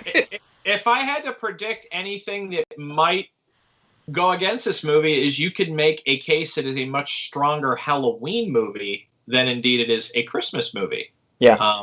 Depending on how you look at it. You could totally. The El Cap in Hollywood, they always play it from Halloween through into Christmas because it's just covers all the holidays, really. Let's start counting the vote because we need to... Go ahead. Does the whole theme. Sorry about that. I didn't mean to cut you off, Jared. Go ahead. I was just saying, Disneyland, the Haunted Mansion, does the same thing from Halloween through Christmas. They make it all Nightmare Before Christmas related. Yep. We're going to start counting, guys, so please put your votes in. Arm Fall Off Boy, Nightmare Before Christmas. TJ Anderson, Nightmare Before Christmas. Sammy, Nightmare Before Christmas. Maria, Nightmare Before Christmas. Purpose and Chai, Polar Express. Oh, wow. Chris, Nightmare Before Christmas. Bonnie, Nightmare Before Christmas. Amish, Polar Express. Enrique, Nightmare Before Christmas. Austin, Nightmare Before Christmas. My mother, Polar Express. Let's see. Katie says The Polar Express. So we got 8-4 Nightmare Before Christmas. David Denenberg, Nightmare Before Christmas. I can also confirm Honey, I Shrunk the Kids has an animated sequence beginning. Thank you, David. Yes, thank you. And that's it so far. What are we looking at? 9-4 Nightmare Before Christmas. We're not going to get enough votes in. No. It's done. Polar Express is over. Nightmare Before Christmas wins this round. So now we're going to move fast, everybody. Everybody voting and putting in their votes. When we announce the verses, we're going to move fast, and you've got to put your vote in because we're going to keep moving and moving and moving. The idea is to get this done in like 10, 15 minutes, tops. So, all right, here we go. We've got the left bracket regional final. It's a Wonderful Life defeating Miracle on 34th Street 7-5, and Gremlins, which defeated Die Hard 8-3. It's a Wonderful Life and Gremlins. And go! wow, tough. All right. Everybody vote. Gremlins versus It's a Wonderful Life. The Gremlins picture, I'm sorry, is so much larger. That's not any indication of what we're voting for or what we believe. It's just the way it is, because pictures aren't always the right size. That's right. Jimmy Stewart. All right, Yeah. we're going to give you 60 seconds to put your votes in, everybody. 60 seconds. Kevin, you want to count them down? I will. Okay. Fabulous, fabulous. All right. And we have, this is interesting. I mean, you couldn't find any more different movies to be going against one another. It's true. Gizmo versus George Bailey in a vicious fight. I mean, this is Capra versus Joe Dante. Fine. 30 seconds. 30 seconds, guys, to cast your vote in for Miracle on It's a Wonderful Life versus the Gremlins. Yeah, Amish, you can't see Kevin because he's hiding behind this Gremlins picture. There, how's that? I'll split the difference. Half of Jarrett's face and half of Kevin's. 10 seconds. 10 seconds, guys. Cast your vote. You've got 10 seconds to put your vote in. Why we do that, Jarrett? Let's count them down. 5 seconds. 4, 3, 2, 1. Fight! All right, we've got Katie saying It's a Wonderful Life. TJ, Wonderful Life. Arm Fall Off Boy, Gremlins. Chris Turner, Wonderful Life. Bonnie, Gremlins. Sammy, Wonderful Life. Austin, Gremlins. David, Gremlins. Mom, Wonderful Life. Maria, Gremlins. Enrique, Gremlins. Amish, It's a Wonderful Life. Mel Raz. Hey, Mel Raz, thank you for joining. He's throwing in, or she's throwing in, I think it's he, for Gremlins. Hakeem is throwing in for Wonderful Life. Anthony for Gremlins. Sammy says her mom and dad say It's a Wonderful Life. Sammy, we'll allow it on this one. What do we got? 8-8. 8-8? Hey, we got a tie. The Supreme Court might have to rule. Uh-oh. 8-8. All right. It's going to the council. Gentlemen. Wow. Okay. Good Lord. Gentlemen, we have to vote. What are you casting your vote for, everybody? I'm going It's a Wonderful Life. I'll go Gremlins. Oh, no. I'm going to go It's a Wonderful Life. Oof. Oh, man. Maria says her Oh, plants boy. say Gremlins. Everyone's gonna hate me on this because I love both of these movies. We have to have a double elimination possibly. I'm going with Gremlins. They're Gremlins. It's not possible. It's happening. All right, so both It's a Wonderful Life and Gremlins has been eliminated. gone. Wow. Ow. Okay. Sorry, guys. We just couldn't decide on that one. I guess we're moving along. Let's get to Santa comedies, a battle of Christmas comedies. Love Actually and The Santa Claus to go straight to the left bracket final. Wow. Wow. Well, since we're giving them 60 seconds to vote, let's really talk about how improbable that was that we just had a double elimination of It's a Wonderful Life and Gremlins. Yeah. One movie that has been a Christmas classic for 80 some odd years, possibly 70 some odd years. 74, And Gremlins, 73, which yeah. I don't like. I mean, Gremlins, which you kind of have to look into the subtleties to see all the Christmas, kind of environment there. Darren, I'm going to say my vote was 100% because I'm tired of It's a Wonderful Life. I've just seen it way too many times. I'm over it. I'm over the idea. I'm over that every made-for-television classic series had to have that episode in it where they were shown what their world was like without them in it. Saved by the Bell, for instance, was a very popular one that had that. I'm just over it. I don't care anymore. Like, I'm glad they're both gone if it just gets rid of It's a Wonderful Life. Wow. Yeah, so thank you, Kevin. At 60 seconds. Yeah, I mean that's really interesting stuff. I mean, to say It's a Wonderful Life, I mean, I'd go as far to say that's an American institution at this point. I don't even it's 10 not even, seconds, people. it's not even a film. Like, I mean, it's a cornerstone. Enrique says, no, not again. Yes, Enrique, it happened. I'm sorry. Yes, But let's start counting votes. Chris Turner says, Love Actually. Katie says the Santa Claus. Amish doesn't say anything yet. Sammy says Love Actually. Arm Fall Off Boy says Santa Claus. Maria says Love Actually. Jesus. Bonnie says Love Actually. Austin says Santa Claus. Amish says Santa Claus. David Denenberg says Santa Claus. Enrique says Santa Claus. My mom says Santa Claus. Hakeem says Santa Claus. Sammy says my mom says Love Actually. All right, Sammy, we'll count that. I have not lost the Christmas spirit, Maria. Santa Claus. Mel Raz says Love Actually. TJ says Santa Claus. 9-6. 9-6. 9-6. You've got 10 seconds left to cast your vote, everybody. 10 seconds or Santa Claus is running away with it. 8, 7, 6. Tim Allen's about to take down Mr. Bean. What's the final vote tally? 1. 9-6 at the moment. 9-6. It's done. Santa Claus wins. All right. Congratulate the Santa Claus. You have won the left bracket and have advanced to the finals. Yeah. What? All right, let's get to the right bracket here.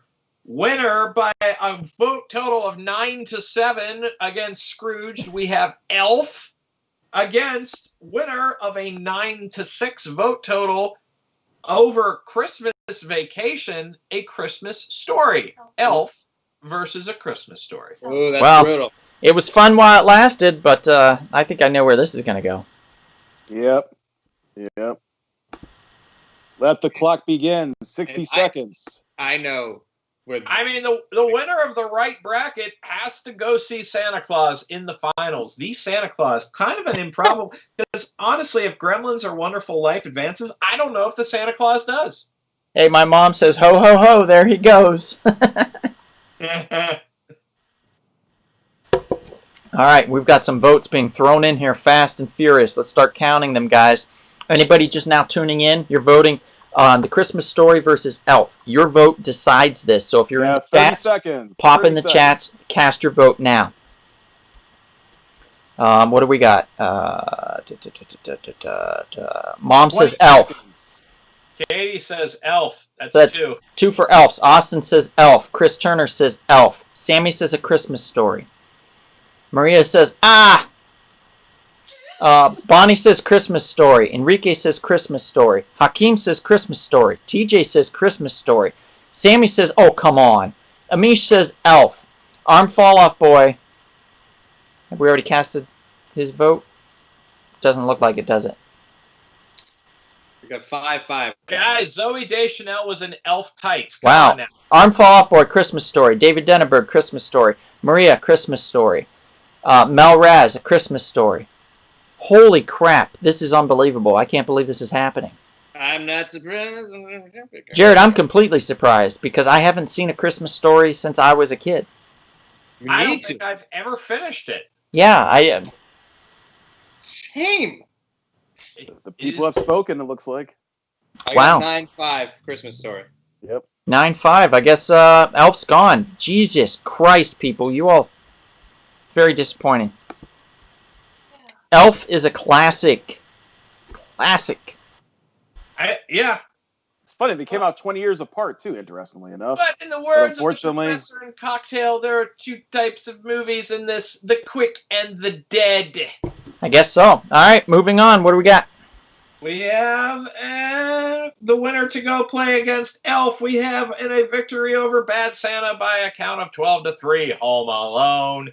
Against a winner of 9-4 against the Polar Express, The Nightmare Before Christmas. That is Home Alone versus The Nightmare Before Christmas. Home Alone.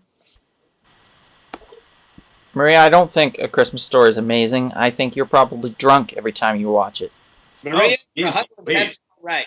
Hostile. 60 I'm seconds. a little bitter about that one. I can't. I mean, Elf is a great film. I understand your bitterness. Get your eye out, kid. Oh. All right, here we go. Katie says Home Alone. My mom doesn't like Christmas Story. Maybe it just rubbed off on me. There we go. So one for Home Alone. TJ, Nightmare. Chris Turner, Home Alone. Sammy, Home Alone. Enrique, Nightmare. Bonnie, Home Alone. My mom, Home Alone. Arm Fall Off Boy, Nightmare. David, Home Alone. Hakeem, Nightmare. I know, Bonnie, I'm rude. I'm sorry. But I'm also Drunk Santa, so I'm kind of can get away with it. Maria, Home Alone. Austin, Home Alone. Amish, Home Alone. What do we got here? 9-4 for Home Alone. 9-4 for Home Alone. Mel Raz says Nightmare. 9-5. So unless we get 4 more votes in the next 30 seconds, we're moving on and Home Alone's going to win. 30 seconds and Home Alone and Macaulay Culkin move on to the championship round. Ah! Does it move on to the championship, Darren? We're not in the champ. We are in the right bracket final. Okay. We still got a couple more to face. I love John Lovitz's The Critic when he says, and now I'm to review Home Alone 17. And Kevin's like 39 years old and like unclean shaven. He's like, oh. Home Alone wins, everybody. All right, moving on. Home Alone, here you go. All right, we got the right bracket final winner to go on to face Santa Claus. We have A Christmas Story, who just won 9-5 against Elf. Against Home Alone, that just won 9-5 against Nightmare Before Christmas. That's Home Alone. This is going to be versus bloody. A Christmas This is Story. going to be tough. My God, people. This is going to be a tough one. This is going to Donald, be we tough. cannot weigh our biases. You I just said this is going to be tough.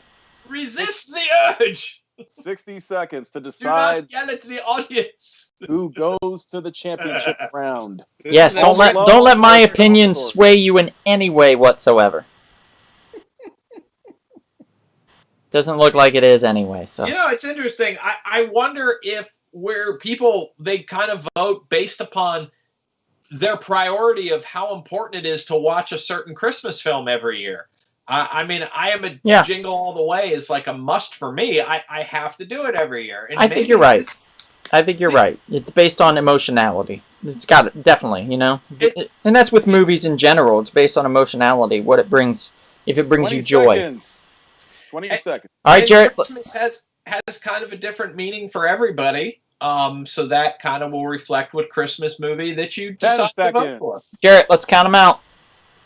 Home Alone from Amish. Home Alone from Maria. TJ says Home Christmas Alone for Story. Katie. Mom says Home Alone. Anthony says double elimination. Sure, Anthony. Chris says Home Alone. Amish says Santa Claus. Amish, are you drunk? You already voted Home Alone. Enrique says Christmas Story. Bonnie says crap. Okay.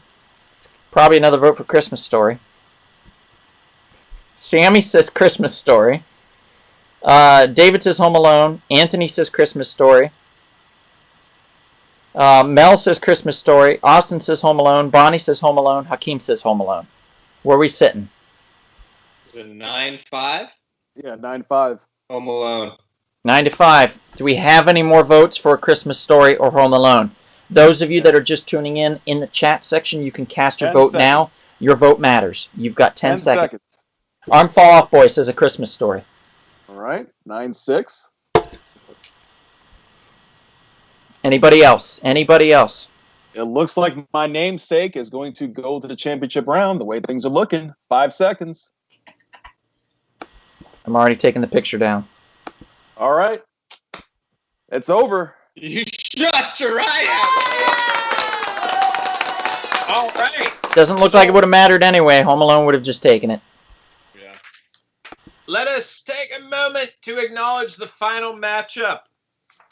First, released in 1994, recently victorious over Love Actually by a count of 9-6, starring Tim Allen, directed by John Pasquin. We have The Santa Claus. Wow.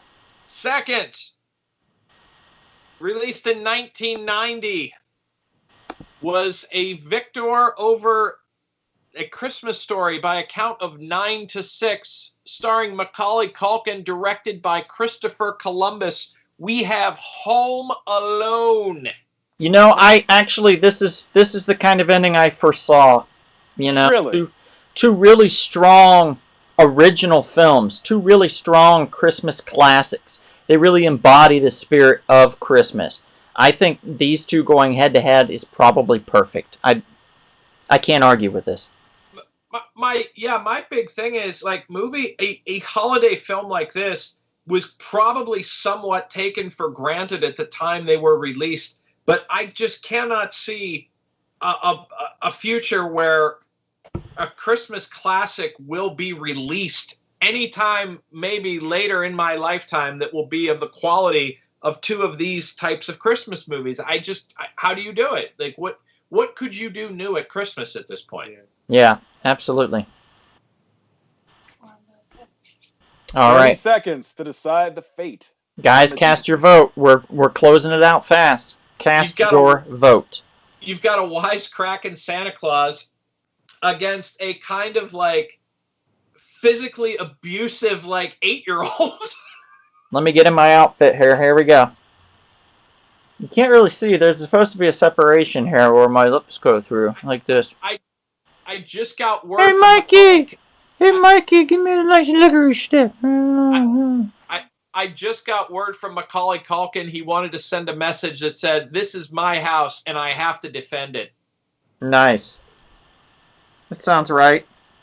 It sounds right. It sounds just. Okay, let's start counting them out, guys. Everybody keep voting while you can. Those just tuning in, cast your vote in the chats. Your vote matters for this. We're doing the Santa Claus versus Home Alone.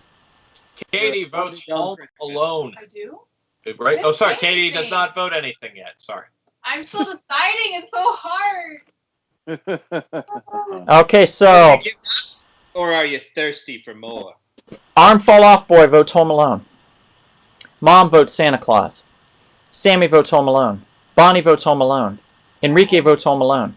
Chris votes Santa Claus. Mel Raz votes Home Alone.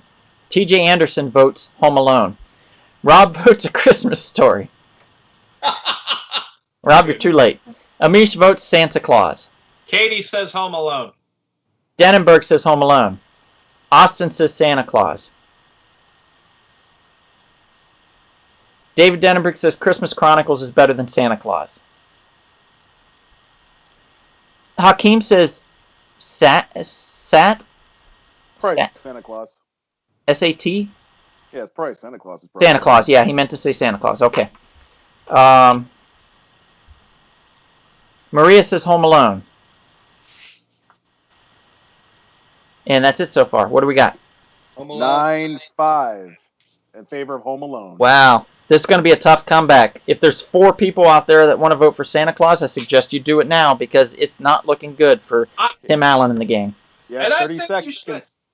You have 30 seconds to save Tim Allen. And I think you should vote for votes for the Santa Claus because the Supreme Court of the Real Short Box loves to do rulings. Yeah, we really do.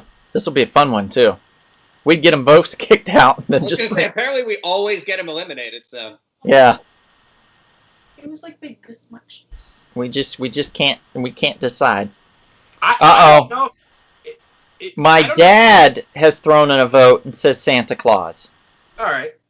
See, I feel like I don't know if you can really say which movie is better. It might just be a preference, if anything else. Right. So it's 9-6 right now? Yes, it is. Home Alone's a classic. I don't think you can. I think we're done here. I think the Yeah. votes are final. So it looks like we have a new champion. We have an Well, actually, absolute not new champion. First champion. Home Alone wins. Any thoughts on our audience's selections? I loved. I think I was surprised at every turn. So about like where the votings are, or how much hype some movies got that I didn't think would get any, or how much, what's the opposite of dishype that movies didn't get? Yeah. Dishype. I just made that up. It's interesting that Santa Claus and Home Alone had both had multiple sequels. In both of their sequels, their second film was very solid, very good. And their first film was like groundbreaking, it was amazing. So, for me, this was a win-win, really. And I think that Home Alone really is the ultimate Christmas film. It really is. It personifies joy in the heart. It personifies love, missing your family, wishing you didn't have one, and then regretting that when you see all the joy that they brought you throughout the years. Being alone in Christmas. It has John Candy in it, for God's sakes. Rob Antis, it has John Candy in it. We can't forget that. So, oh yeah, the polka player. yep, That's right. that's another win there for Home Alone. It's just a classic, wonderful film. Yeah, I mean, Home Alone is something. I mean, it's one of those movies you kind of forget in some ways because it was made 30 years ago at this point. You don't really think about it much. But when it comes to the holiday season, it's usually the first thing that jumps in your head. And I mean, the thought of like a kid brutalizing, burglars and becoming an all-time classic film, it's kind of amazing that they did that. It kind of shows the brilliance of how it's all put together. And there's so many funny moments, and there's actual sad, heartfelt moments in this movie, which I think kind of get forgotten. Mm-hmm. Absolutely. It's a classic film. So, guys, Home Alone walked away with it. Quick comments. My mom says you're welcome. Bonnie says brilliant score in Home Alone 2. Yes, you're right, Bonnie. It's a great score.